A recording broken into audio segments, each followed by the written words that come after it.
I waited for him at the train station, just like he promised, but the train arrived empty.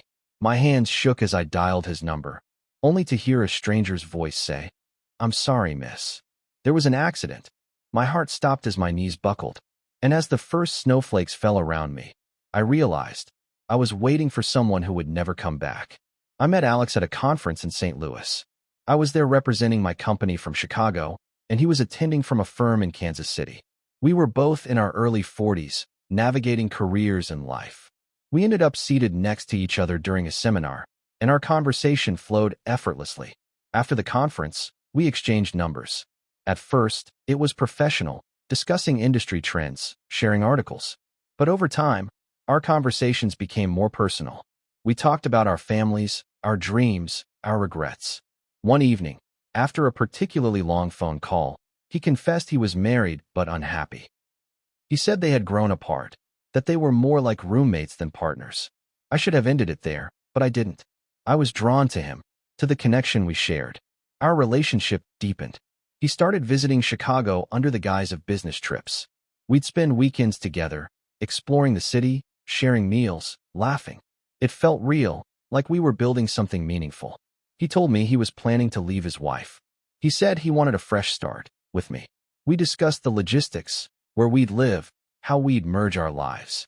He even talked about introducing me to his family once everything was settled. I believed him. I wanted to believe him. We decided that he'd move to Chicago. He'd take the train from Kansas City to Chicago Union Station.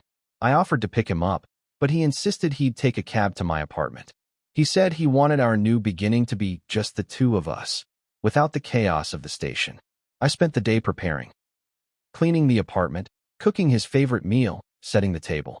I was nervous but excited. This was the start of our life together. I arrived at Union Station early, just in case he changed his mind and wanted me to pick him up. I stood by the arrival board, watching the train's status. It was on time. As the train pulled in, my heart raced. Passengers began to disembark, and I scanned each face, searching for him. One by one, they passed by, but he wasn't among them. I waited until the last passenger had left. Still, no sign of Alex. I tried calling him, but there was no answer.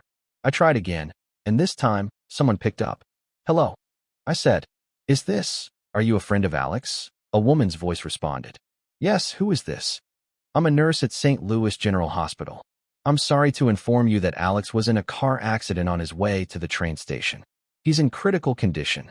I felt the world spin around me. I couldn't speak. "I'm sorry," she continued. "His wife is here with him." His wife. I didn't know what to do. I sat on a bench at the station, staring blankly ahead. The snow began to fall, light flakes settling on my coat. I felt betrayed, confused, heartbroken. He had told me he was leaving her, that their marriage was over. Yet, she was the one by his side in the hospital. I never heard from him again. I don't know if he survived. I couldn't bring myself to find out.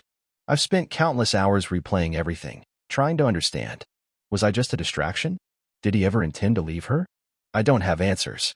All I have is the memory of waiting at that train station, believing in a future that would never come.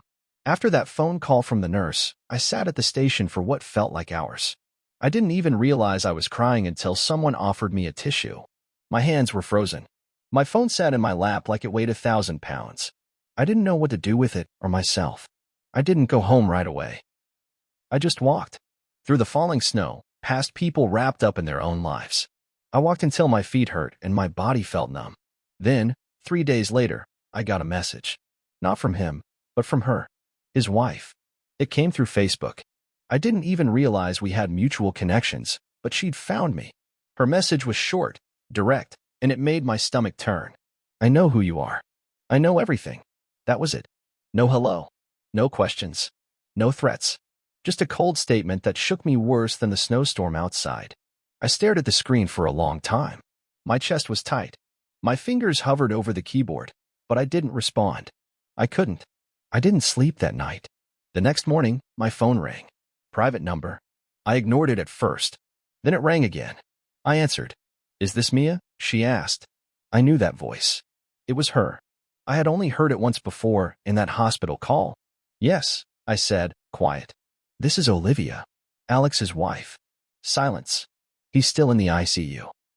"He hasn't woken up," she said, her voice sharp but shaking. And I need to know the truth. How long were you sleeping with my husband? I couldn't speak. I found everything, she continued. The texts, the emails, the hotel receipts, the photos, everything. Still, I said nothing. Then her voice changed, less angry, more broken. Did he ever say he loved you? That broke me. I whispered, yes. She sighed. He told me we were fine, that he was just stressed. He kissed me goodbye that morning, told me he'd be back by the weekend. I felt sick. Then she said, I want to meet. We met at a small diner near the hospital in St. Louis. She was already seated when I arrived. Black coat, no makeup, eyes red like she hadn't slept in days. I almost turned around and walked out. She saw me, nodded, told me to sit. I'm not here to fight, she said. I just need answers. I need to know who my husband really is. I told her everything. I didn't sugarcoat it. I told her how we met, how long it had been going on, the promises he made, the plans we built. She listened. She didn't interrupt. When I finished, she said, he told me I was cold, that I stopped caring, that I didn't look at him the same anymore. And now I wonder if he was just building his escape route with you, while lying to both of us. Then she leaned forward. But there's something else. I looked up. She pulled out a manila envelope from her bag and pushed it across the table. I hesitated. She nodded for me to open it. Inside were more than just photos. There were letters. 2 sets. One written to her, and one to me. He'd written them the night before the accident, she said. In her letter, he apologized.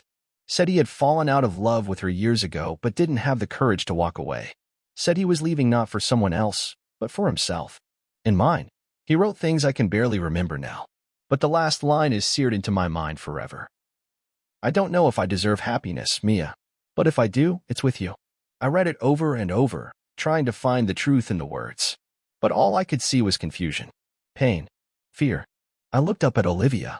I don't know who he really loved, I said. Maybe neither of us do, she replied. Then, her phone buzzed. She answered, her face going pale. He's awake, she said. She looked at me, uncertain. You should come, she said.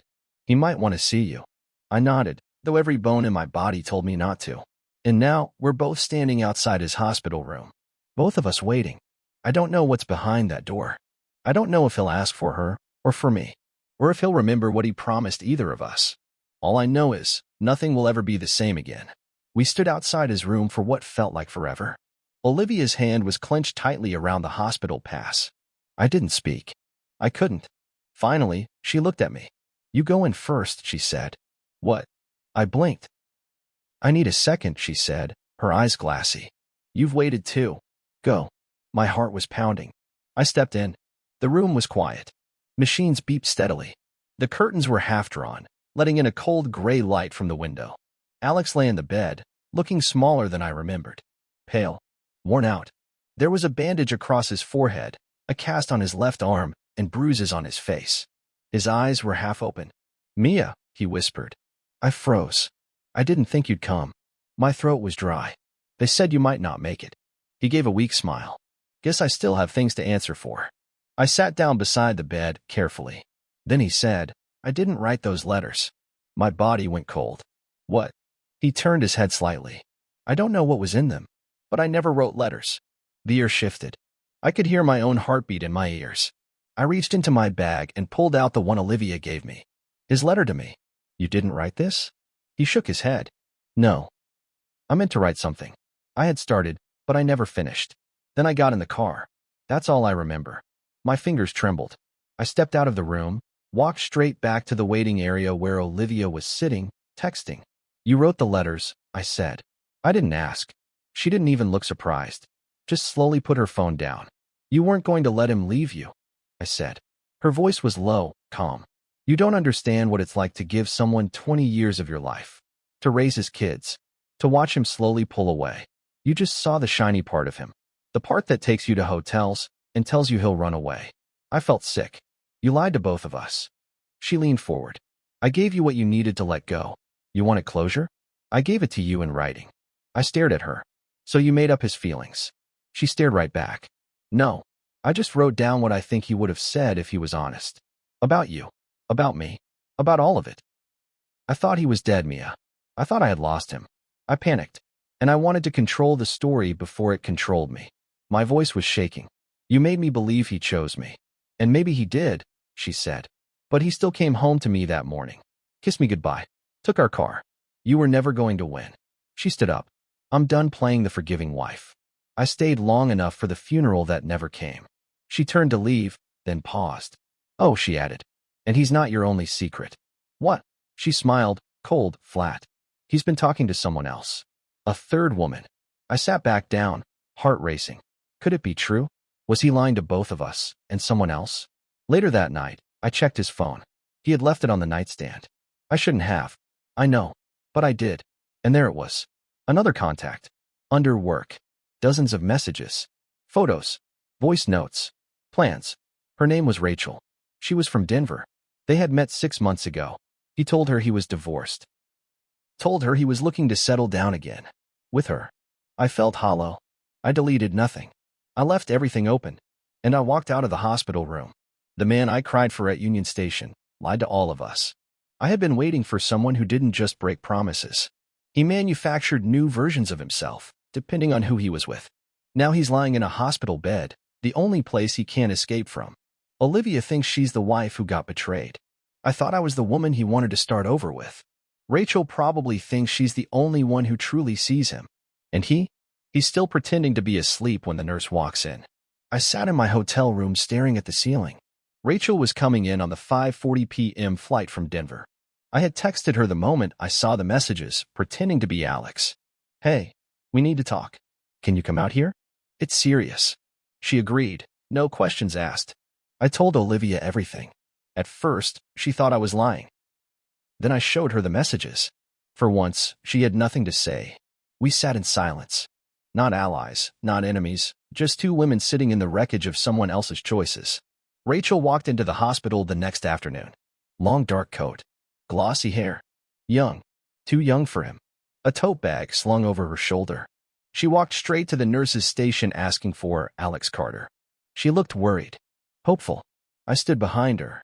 My heart beating so hard I felt it in my ears. That's me, I said. I'm Mia. I'm someone you don't know, but I think we need to talk. She blinked. Who are you? Olivia stepped out from around the corner. I'm his wife, she said, voice low but direct. Rachel's face turned white. We took her to the family waiting room, just the three of us. A nurse hovered nearby, sensing something was off.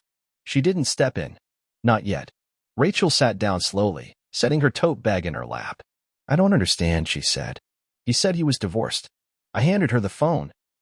The messages. The photos. Her hands started to shake. She read every word in silence. When she looked up, her face was frozen.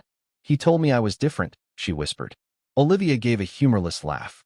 Yeah, he said that to me too. 15 years ago. I left my job for him. Rachel snapped suddenly, voice rising. I turned down a transfer. I told my parents he was the one.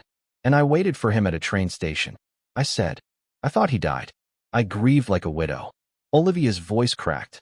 I stood by his hospital bed thinking he might never wake up. All while he was living 3 different lives. Rachel covered her face with her hands. I feel sick. Then the door creaked open. A nurse poked her head in. He's asking for all of you. We walked into that room like strangers. Alex sat up slightly in bed. Weak, but alert. He blinked. Confused. 3 women. 3 different parts of his world standing at the edge of his bed. What is this? He asked. You tell us, Olivia said coldly. He tried to speak. Couldn't. Tried again. I didn't mean to hurt anyone. Rachel snapped. Didn't mean to? You told me you were divorced. You sent me love letters while planning a life with her. She pointed at me. And coming home to her, she pointed at Olivia. I didn't lie, he said weakly. You lied to all of us, I said. Even yourself. Voices rose. Anger, betrayal, confusion. Everything we'd bottled up came pouring out. Nurses tried to intervene. One threatened to call security. Then Olivia stepped back. Enough, she said. He's not worth it. Rachel looked at me. You were right to call me. I needed to know. She turned to Alex. You'll never hear from me again. She left. Olivia didn't say goodbye. She just walked out and kept going. And I stood there, staring at him. I waited for you, Alex, I said quietly. At that station. You told me to believe in you. I almost did. Then I left, too. Rachel blocked his number, changed her email. Olivia filed for divorce 2 weeks later. I never went back to the station. Couldn't. Alex tried calling me once. I didn't answer. I'm not proud of what I did. I broke someone else's home chasing something that felt real. I let myself be lied to because I wanted it to be true. But in the end, I wasn't the only one hurt. We all were. Alex was a master of promises. But when life demanded proof, he disappeared. I don't know what Rachel is doing now. I think Olivia is probably rebuilding her life, piece by piece. And me? I'm learning how to be okay with the quiet. I still walk past Union Station sometimes. Not to wait, just to remember. Not everything broken needs fixing. Sometimes it's enough to walk away. I'm not healed. Not fully. But I'm not waiting anymore, either.